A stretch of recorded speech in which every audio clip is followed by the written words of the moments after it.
Hey guys, welcome back. Today I want to talk about community and how it applied to my experience as a writer. For that, we're going to have to talk a little bit about the backstory again. I covered this in the video on the dedication for Team 13 Liberation, but we're going to have to go into it a little bit. When I started, it was probably around 97, give or take. That was when I first got on the internet.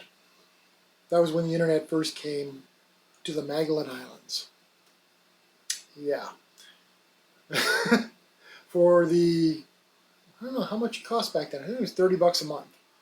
I think that was what it was like, $29, $29.99 a month, and we got access to a phone line, like to a phone number we could call using our lightning fast 14.4 kilobaud modems. Yeah. Good Lord. I think that's where I learned to hate telephones, because if somebody was talking on my telephone, it meant I couldn't be on the internet. No. Internet first. Talk, well, we can do that in face-to-face. I don't want to talk to you over the telephone. But anyway, back then when I got started writing, it's like I said before, I started with Star Trek fan fiction, Voyager, Chains of Command, the PT Collective. Awesome little community. Learned a lot there. Tumbled down the rabbit hole. Found, I believe it was Student Sunnydale I found first by TD Master, and then I found Steve Pantovic's Wanderers, which was kind of the watershed moment for me. That's where I shifted in gears and actually began writing seriously. It was also around the time when I started writing Odyssey 1. You know, I wrote a couple stories with Wanderverse, but I also started my own Journeyverse. And that put me into another community, and I was learning lots from them. And what sticks out most in my mind right now, thinking back on all of the awesome stories I read back then, is how really bad we all were at writing. Don't get me wrong, I love the stories, I still do. But the technique, the skill, none of that was there. It was the spirit is willing, but the flesh is weak kind of situation. Nobody was very good at translating what was up here down onto the keyboard. And that stands out to me because we fast forward a few years, and something I noticed was that, damn, these new authors coming in, they're good. They're better than I was back then. Damn. Then a few more years, 10 years later at this point, I'm looking around like, damn, these new authors, they're even better than they were 5 years ago. Where are these guys coming from? It was then that I realized that as I was brought into the writing fold by the authors around me, and my skill level when I entered was definitely better than the skill level of most of the authors that I admired when they came in. The skill level of authors coming in like 5 years later after, when I had 5 years of experience under my belt or 10 years of experience under my belt, they were that much better as well. And I realized that they were coming in with the experience of the community, with my experience, with the experience of the other writers at their backs, lifting them up, helping them in. And then later, their experience was helping new authors. That standing on the shoulders of giants moment was one of the more profound things that I've experienced over the last 20 odd years.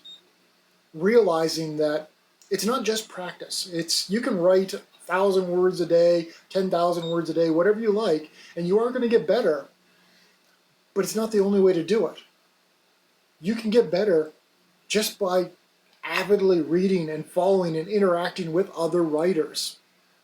Okay? Their experience will lift you up. Learning from your experience and your mistakes is awesome. Learning from other people's experiences. That puts you a cut above. And that's something that we should all be working towards. It's one of the things that I regret about the modern incarnation of Kindle and self-publishing, that while it has allowed me to make a living, and I am forever going to be grateful for that, absolutely. One of the things that it has cost, however, is that sense of community. I never realized I was building a community, but I was. I didn't realize I was losing it, but I did. Now, don't get me wrong, the fragments are still there, and now I want to pull them back together because I want that. Not so much for me at this point, although it's definitely an advantage, particularly for having the readers all together, being able to say, hey, here's a new story, it's available, in just one place where everybody is, would be so much better than slamming it on Facebook every couple of days, posting it on Twitter 2 or 3 times a day, trying to walk that line between, I got to get the message out there so people find it, but I don't want to annoy the hell out of people. But ultimately, I also want it because I really miss some of the interactions that we used to have. Some of the best friends I've ever made are people who come up and said, hey man, I love your work, would you mind if I wrote a story in it? No, please! And to be clear, that's actually happened with, in the modern era, with Odyssey 1, Descent into the Black, short story. I'm going to put a link down here. Go check it out. It is a story written in the Odyssey 1 universe. I think you guys will probably like it. And it's something we need more of. It's a great way for a new author to introduce themselves to readers and readers to discover new authors. I'm not necessarily saying you should start your first story that way. You should probably have a couple of novels of your own if you're doing it this way. At least ready to go before you start entering into somebody else's universe. And not everybody is well suited to managing a universe either. That's a discussion for another time though.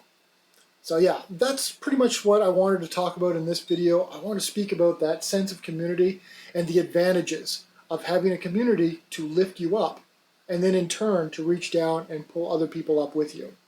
It doesn't just apply to writing, it's everywhere. And we need more of it.